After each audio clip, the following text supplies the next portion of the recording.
अच्छा जी, constitutional provision, इसके ऊपर हमने आज बात करनी है। और कॉन्स्टिट्यूशनल प्रोविजन बेसिकली है क्या? ये जो आपका आईन पाकिस्तान है ना, उसमें जो भी प्रोविजंस टैक्स लॉ से रेलिवेंट दी हुई हैं वो बेसिकली आपके सिलेबस में। तो इसमें जो स्टडी टैक्स का जो चैप्टर है उसको आपने पढ़ना है। ये जो मैं आज आपको चीज़ें बताऊंगा, इसको बताने के बाद आप वो चैप्टर को पढ़ेंगे जाके। उस चैप्टर में आपके एक दो सवाल आपके जहन में रेज होंगे, एक दो चीज़ें आपको समझ नहीं आएंगी, वो फिर मैं खुद ही से वो सवाल भी बता दूंगा और मैं उसके क्वेश्चन भी आंसर कर दूंगा। और अगर आपका कोई एडिशनल सवाल होगा तो उसको भी हम आंसर करेंगे। लेकिन पहले आपने ना अगर आपको किसी भी लॉ के पीछे जो स्टोरी या जो सीक्वेंस ऑफ थिंग्स है अगर वो पता हो तो लॉ को अंडरस्टैंड करना बहुत ईजी हो जाता है। लॉ एक दफ़ा अंडरस्टैंड हो जाए तो फिर उसको मेमोराइज करना कोई इशू नहीं है। थोड़ा सा इसको मैं लिंक कर रहा हूँ पिछली डिस्कशन से कि हमने बात ही की थी कि जितने भी आपके गवर्नमेंट का जो आमदनी है वो हम किधर ले जाते हैं, फेडरल कंसोलिडेटेड फंड में। फेडरल कंसोलिडेटेड फंड ये बिल्कुल स्टार्ट की जो हमारी डिस्कशन थी उसमें हमने कहा था कि ये हुकूमत पाकिस्तान का एक अकाउंट है जो स्टेट बैंक के पास होता है और इसमें सारे के सारे खर्चे भी इसी में से किए जाते हैं और सारी की सारी इनफ्लोज भी इसी में ही आती हैं। इसके अलावा एक पब्लिक अकाउंट भी होता है। पब्लिक अकाउंट में टैक्सेस का पैसा नहीं आ रहा होता, उसमें वो पैसे आ रहे होते हैं जिनके पर्पसेस डिफाइंड होते हैं यूजुअली। फॉर एग्जांपल जैसे वज़ीर आज़म ने बना दिया ये डैम फंड बना दिया, ठीक है। अब वो जो डैम फंड है वो फंड में जो पैसे आने वो डैम के लिए ही इस्तेमाल होने। इसी तरह जो गवर्नमेंट के एम्प्लॉइज़ हैं उनकी कोई प्रोविडेंट फंड के पैसे हैं तो वो जिस अकाउंट में गए हैं वो अब एम्प्लॉई को ही प्रोविडेंट फंड उधर से मिलता है। तो वो पब्लिक अकाउंट होता है। दो बेसिकली अकाउंट है, फेडरल कंसोलिडेटेड फंड और पब्लिक अकाउंट, ठीक है। और इसमें अब गवर्नमेंट के जितने पैसे आने हैं और खर्च होने हैं वो इधर से होने हैं। जो इनफ्लोज है वो हमने कहा था जी कि हम पहले आउटफ्लोज को एस्टिमेट कर लेते हैं, फिर हम देखते हैं इनफ्लोज कहाँ से आने हैं और उसके बाद अपनी इंटरनल रिसीट्स अपने ज़राए आमदन देखते हैं और जो फ़र्क बचता है उसको हम बोलते हैं कि ये बजट का डेफिसिट है। और इस डेफिसिट को पूरा करने के लिए आपको एक्सटर्नल रिसीट्स पर रिलाई करना पड़ता है जो कि लोन या ग्रांट की शक्ल में आती हैं। इंटरनल रिसीट्स दो तरह की थी, रेवेन्यू और कैपिटल। रेवेन्यू रिसीट्स दो तरह की थी, टैक्स रिसीट्स और non tax receipts. Tax receipts दो तरह की थी, एफबीआई टैक्सेस और अदर टैक्सेस। और एफबीआई टैक्सेस जो हैं वो दो तरह के थे, डायरेक्ट टैक्स और इनडायरेक्ट टैक्स। और डायरेक्ट टैक्सेस में हमने कहा जी कि ये 3 हैं और इनडायरेक्ट टैक्सेस में भी हमने कहा ये 3। और इनकम टैक्स और सेल्स टैक्स ये हमारे सिलेबस में है। तो ये तो पुरानी बात हो गई, ये हम बहुत दफ़ा डिस्कस कर चुके हैं और इसमें आपको कोई डाउट भी नहीं होना चाहिए। अब हम ज़रा बात करते हैं किस चीज़ की, आउटफ्लोज की। कि अब हमारे आउटफ्लोज क्या हैं, स्पेंडिंग क्या होती है इसमें से। ये जब एक दफ़ा पैसे आ जाते हैं तो फिर इसमें से खर्च क्या होना होता है। तो वो जो खर्च होना होता है उसमें जो बेसिकली आईन पाकिस्तान का जो आर्टिकल है, article 81 expenditure charge upon federal consolidated fund. तो ये आर्टिकल 81 के अंदर लिस्ट डाउन हुआ है कि वो कौन कौन सा खर्चा होगा जो फेडरल कंसोलिडेटेड फंड से पे किया जाएगा। तो सबसे पहला जो आइटम है उसका नाम क्या है, रेम्यूनरेशन।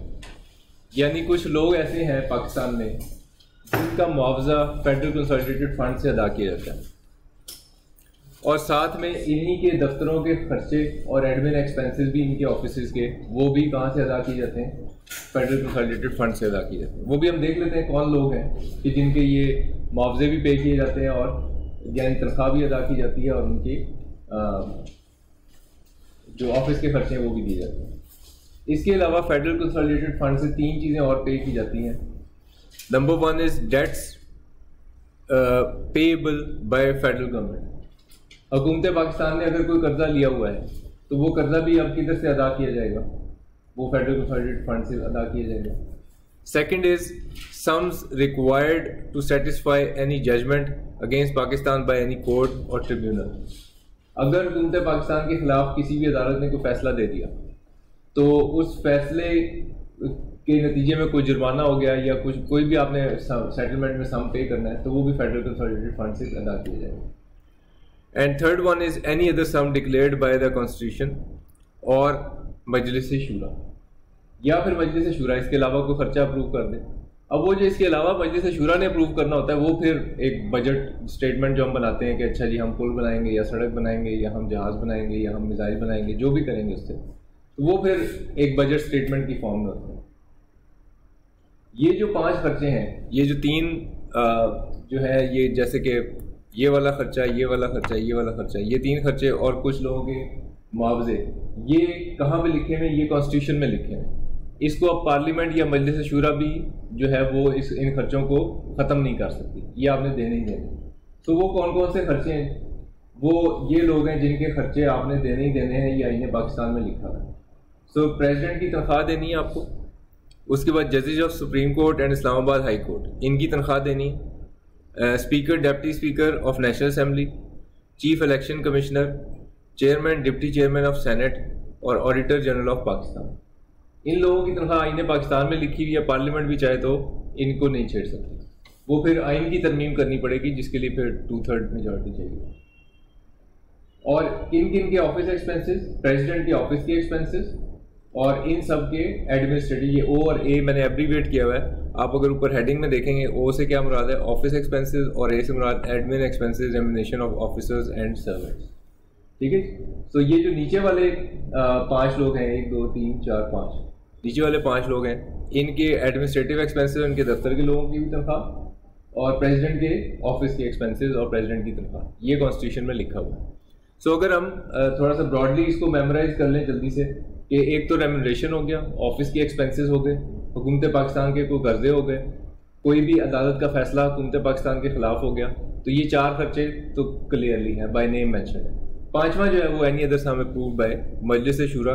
अब ये जो मजलिस शूरा ने एक्सपेंस अप्रूव करना है, any other sum declared by constitution of Majlis Shura, तो इसके ऊपर हम ज़रा बात करते हैं कि इसके लिए क्या क्या प्रोसेसेस और क्या काम किया जाता है। सो सबसे पहले तो आप जब भी फाइनेंशियल हुकूमत पाकिस्तान का फाइनेंशियल ईयर स्टार्ट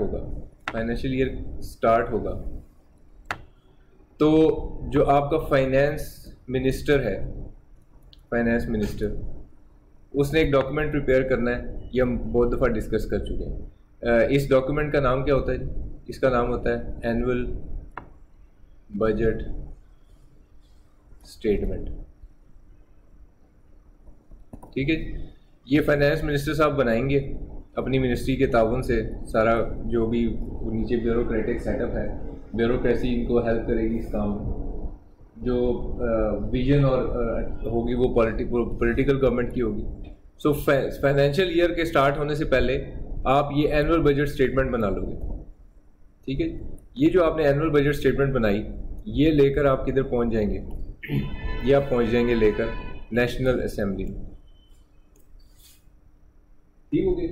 तो नेशनल असेंबली में लेकर जब आप आएंगे तो उस दिन अखबारों में क्या खबर चल रही होगी कि आज कौमी असेंबली में बजट पेश किया है। ठीक है, ये जिस वक्त नेशनल असेंबली में बजट पेश किया जाता है तो इसके ऊपर वोटिंग नहीं होती।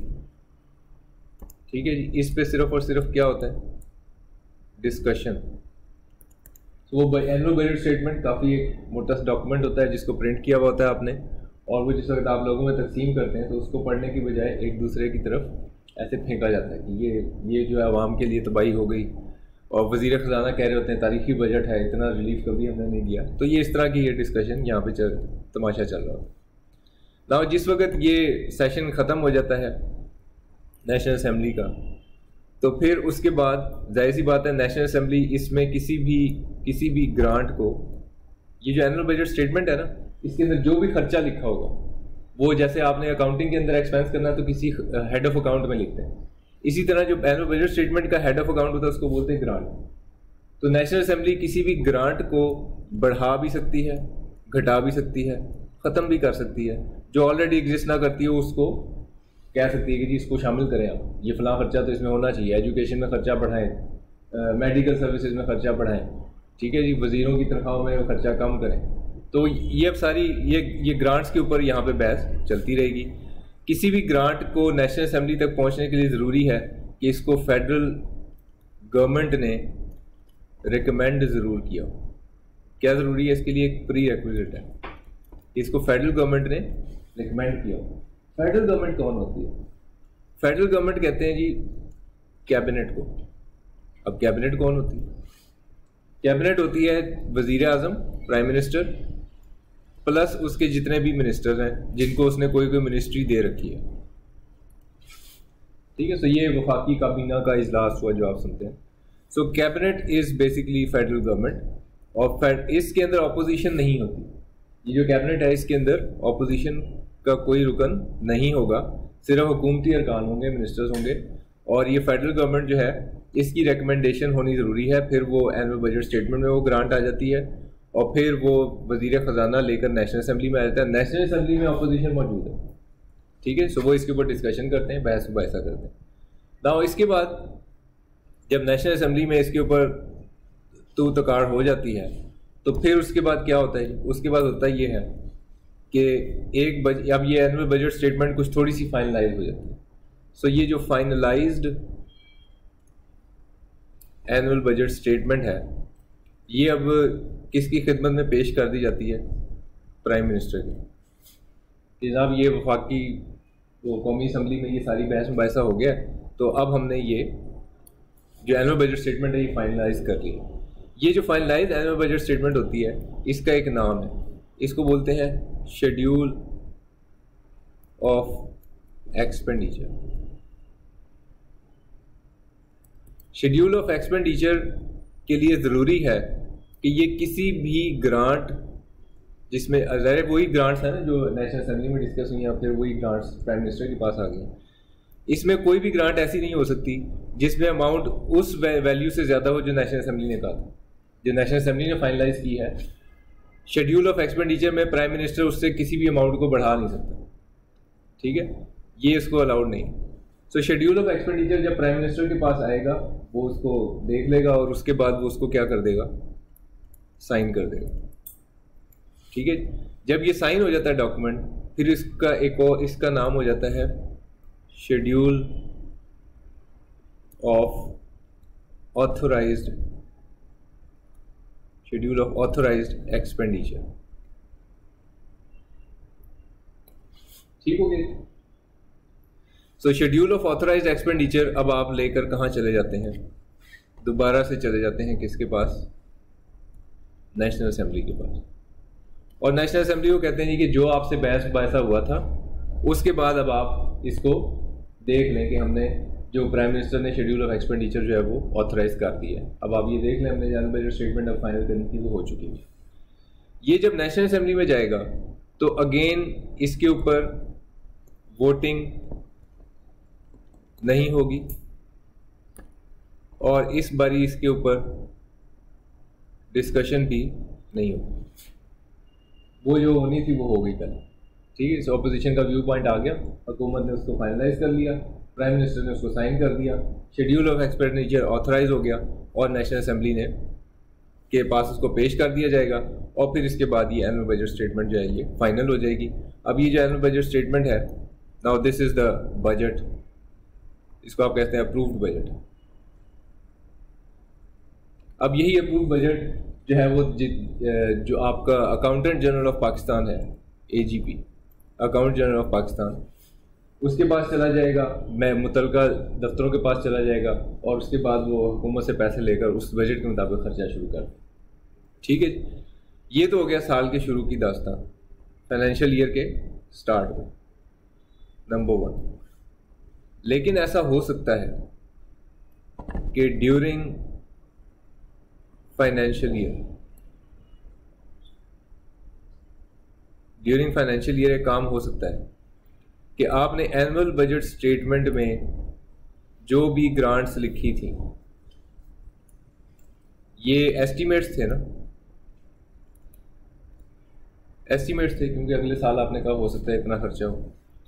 लेकिन होगा ये कि जिस वक्त आप फाइनेंशियल ईयर शुरू हो जाएगा तो फिर एक्चुअल एक्सपेंस पोजीशन भी आपके सामने आ जाएगी, आपको पता चलना शुरू हो जाएगा कि यार एक्चुअली किस हेड में कितना खर्चा हो रहा है, ठीक है। तो अब ये जितनी भी ग्रांट्स आपने लिखी हुई है एनुअल बजट स्टेटमेंट में अप्रूव की हुई है, हो सकता है आपकी एस्टिमेटेड अमाउंट ज़्यादा हो, एक्चुअल खर्चा उससे कम हो रहा हो। इसका वाइस वर्सा भी हो सकता है कि आपने ग्रांट में अमाउंट कम लिखी हो लेकिन एक्चुअल खर्चा ज़्यादा हो रहा हो। ये भी हो सकता है कि आपने ग्रांट सिरे से लिखी ही ना हो और कोई नया एक्सपेंस आने वाला, ठीक है। तो फिर गवर्नमेंट क्या करती है, गवर्नमेंट अपने सारे इदारों को कहती है कि भाई अपना एक्सेस सरेंडर स्टेटमेंट जमा कराएं, एक्सेस और सरेंडर, यानी उनको जो भी बजट दिया गया था वो उसमें बता दें कि भाई इतने पैसे एक्सेस हैं, हमारे से साल में इस्तेमाल नहीं होंगे, तो हम इसको सरेंडर करना चाहते हैं, या हमें जो पैसे एलोकेट हुए थे उसमें हमें एक्सेस पैसे चाहिए। ठीक है, तो ये एक्सेस सरेंडर स्टेटमेंट का नतीजा ये निकलता है कि एक और स्टेटमेंट बनती है। जैसे यहाँ पे हमने एक स्टेटमेंट बनाई थी, क्या नाम था इसका, एनुअल बजट स्टेटमेंट। तो अब यहाँ पर साल के दौरान में एक और स्टेटमेंट बनेगी जिसको बोलते हैं सप्लीमेंट्री बजट स्टेटमेंट। ठीक है, सो ये साल के दौरान में बनेगी सप्लीमेंट्री बजट स्टेटमेंट। ये जो सप्लीमेंट्री बजट स्टेटमेंट है इसके साथ क्या होगा, ये सप्लीमेंट्री बजट स्टेटमेंट के साथ वही सलूक होगा जो हम यहाँ पे कर रहे थे। ठीक है, तो से क्या कर रहे थे हम ये कर रहे थे कि इसको फाइनेंस मिनिस्टर साहब अगेन कि तारीखी सप्लीमेंट्री बजट आ रहा है, ये इस फिक्रा लेकर पहुँच जाएंगे कहाँ पे, नेशनल असेंबली में। नेशनल असेंबली दोबारा से इसके ऊपर बहस करेगी, वोटिंग नहीं करेगी। फिर उसके बाद ग्रांट्स जो है वो क्या हो जाएंगी, फाइनलाइज हो जाएंगी। फाइनलाइज होने के बाद उसको हम बनाएंगे क्या, schedule of expenditure. Schedule of expenditure किसको प्रेजेंट होगा, प्राइम मिनिस्टर को। प्राइम मिनिस्टर उसको क्या करेगा, साइन करने के बाद वो schedule of expenditure national assembly के पास जाएगा कि जनाब देख लें जो बहस मुबाहिसे का नतीजा था हमने उसमें रिकॉर्ड कर दिया है और अब ग्रांट्स इतनी इतनी है। और फिर उसके बाद ये सप्लीमेंट्री बजट स्टेटमेंट क्या हो जाएगी, अप्रूव। उसके बाद किसको मिल जाएगी, जो भी रेलिवेंट इदारे हैं उनको मिल जाएगी कि ये नहीं अब इस बजट के मुताबिक आप खर्चा कर। सो ये कहानी है जी बेसिकली जो आपके उसके अंदर लिखी हुई है आपके कॉन्स्टिट्यूशन ऑफ पाकिस्तान। अब जो हुकूमत पाकिस्तान है उसकी एक है नेशनल असेंबली और दूसरा है सेनेट। इसको बोलते हैं लोअर हाउस और इसको बोलते हैं अपर हाउस। तो आपने जो भी बजट के अंदर अमेंडमेंट्स बताई हुई है उसके पीछे आपको इनकम टैक्स लॉ में, सेल्स टैक्स लॉ में भी अमेंडमेंट्स करनी पड़ेंगी, तभी तो वो रेवेन्यू टारगेट्स अचीव होंगे। तो वो जितनी भी अमेंडमेंट्स हैं वो किस फॉर्म में आती हैं, फाइनेंस बिल की फॉर्म में आती हैं। ये हमने काफ़ी दफ़ा डिस्कस की हुई बात, आई होप ये आपको याद होगा। सो वो फाइनेंस बिल नेशनल असेंबली में जाता है, डेफिनेटली इस पर वोटिंग होती है, बिल के ऊपर वोटिंग होती है, बजट स्टेटमेंट पे नहीं। और सेनेट फिर नेशनल असेंबली से अप्रूव होने के बाद सेनेट, और सेनेट के बाद प्रेसिडेंट के पास जाता है। प्रेसिडेंट भी जब इसको ओके कर देता है तो फिर ये क्या बन जाता है, फाइनेंस एक्ट। ठीक हो गया। सो आपके पास एक तरफ एनुअल बजट स्टेटमेंट अप्रूव हो जाती है और दूसरी तरफ फाइनेंस एक्ट के ये एक्ट इनकम टैक्स लॉ में ये चेंजेस हैं जिससे हम ये वाला बजट टारगेट्स अचीव करेंगे। नेशनल असेंबली और सेनेट के अपने भी कुछ खर्चे होते हैं, इनके अपने भी कुछ एक्सपेंसेस होते हैं। तो ये अपने एक्सपेंसेस को मीट करने के लिए एक फाइनेंस कमेटी बनाते हैं जिसमें फाइनेंस के एक्सपर्ट्स होंगे। डेफिनेटली फाइनेंस कमेटी बनाएंगे, जो फाइनेंस कमेटी का काम ये होगा कि ये नेशनल असेंबली को और सेनेट को एडवाइस देगा कि खर्चे कैसे किए जाएं, किस साइड में कितना खर्चा किया जाए। सो एक फाइनेंस कमेटी होगी जो सिर्फ कौन से खर्चों के बारे में एडवाइस देगी।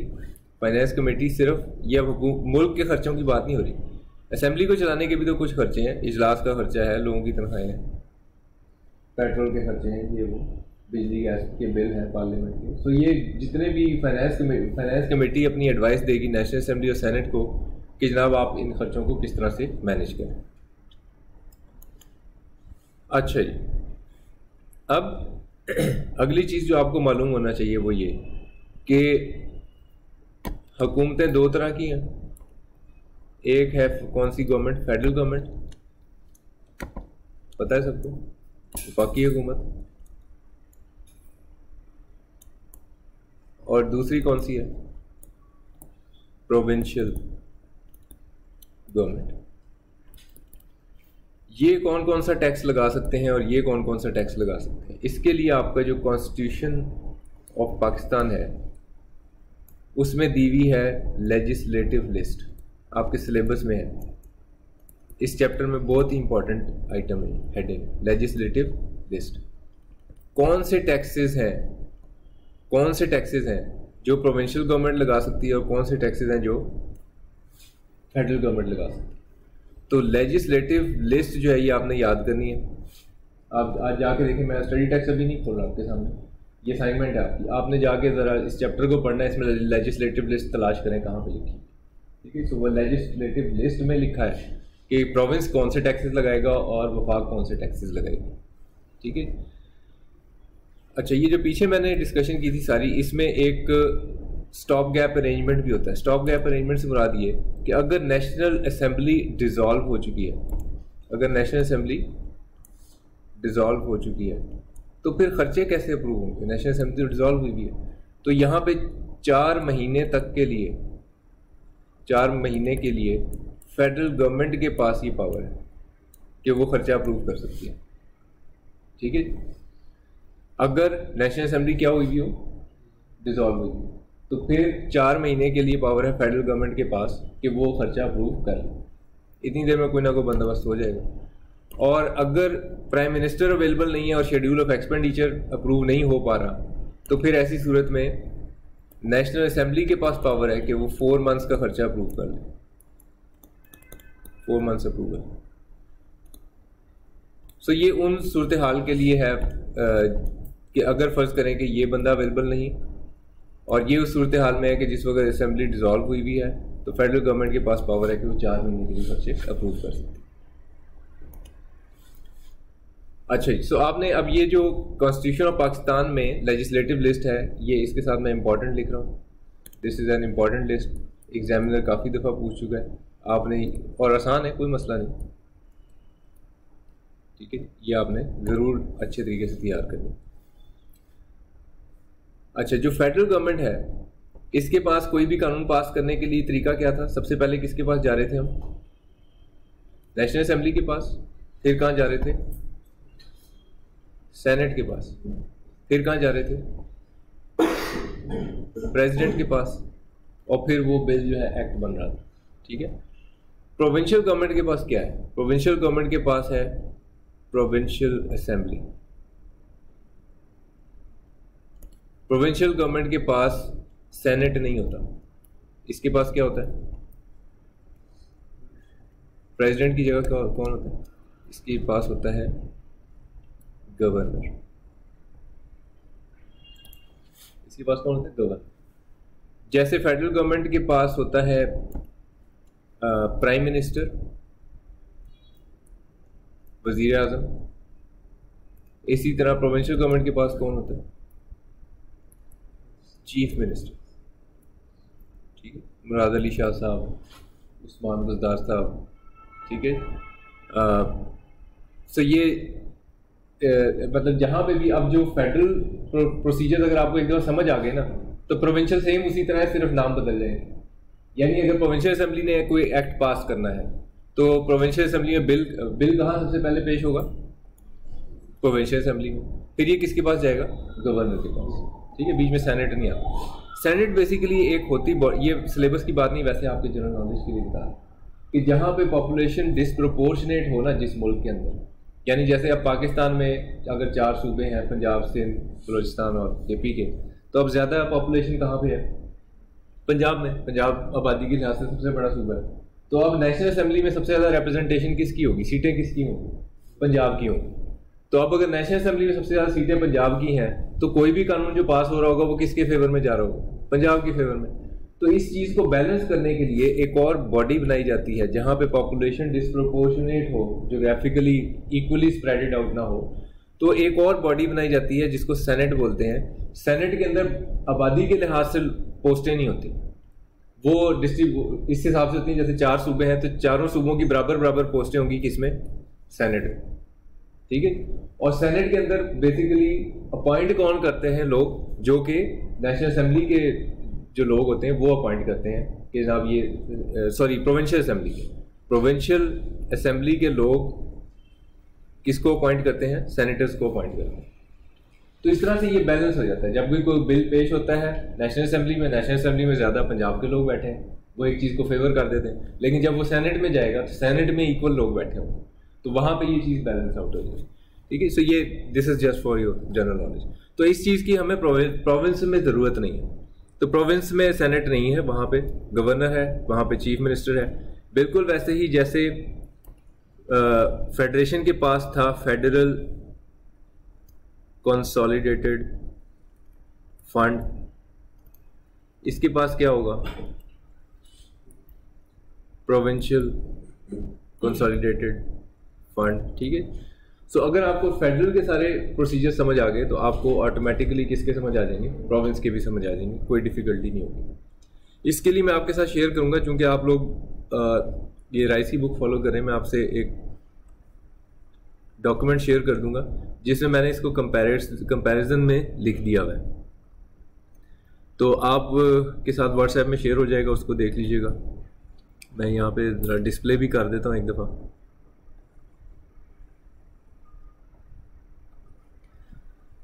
तो इसमें कोई मैंने नई अपनी साइंस इस्तेमाल नहीं की हुई, सिर्फ मैंने जो आपका जो चैप्टर है ना कॉन्स्टिट्यूशन प्रोविजंस का राइस की बुक में दिया हुआ, सिर्फ उसी को ये मैंने रीअरेंज किया हुआ है कि ये लेफ्ट साइड के ऊपर सारे फेडरल के प्रोसीजर्स लिखे हुए हैं और राइट साइड पे सारे प्रोविंसेस के प्रोसीजर्स लिखे हुए हैं। तो ये मैं आपसे शेयर कर दूंगा, इसको देख लीजिएगा एक बार।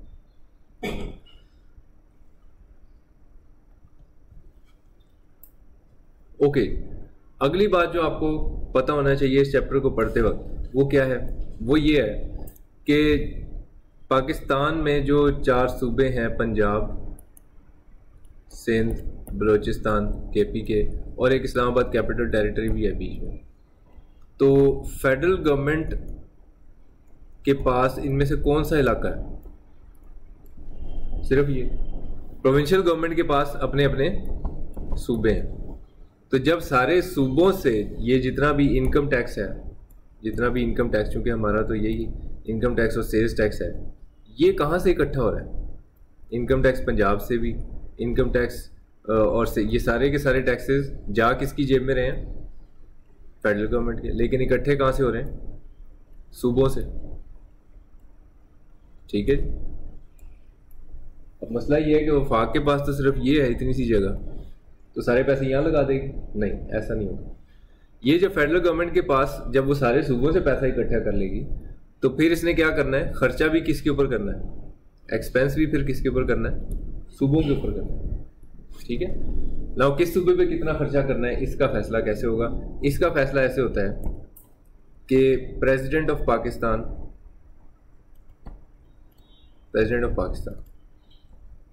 कहेगा कि भाई आज जो वफाक का फेडरेशन का फाइनेंस मिनिस्टर है उसको बुलाओ, उसके बाद जो भी प्रोविंसेस के फाइनेंस मिनिस्टर्स हैं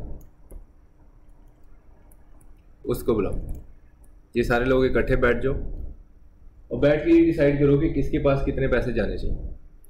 ये जो सारे लोग इकट्ठे बैठते हैं इसका एक नाम है, इसको बोलते हैं नेशनल फाइनेंस कमीशन।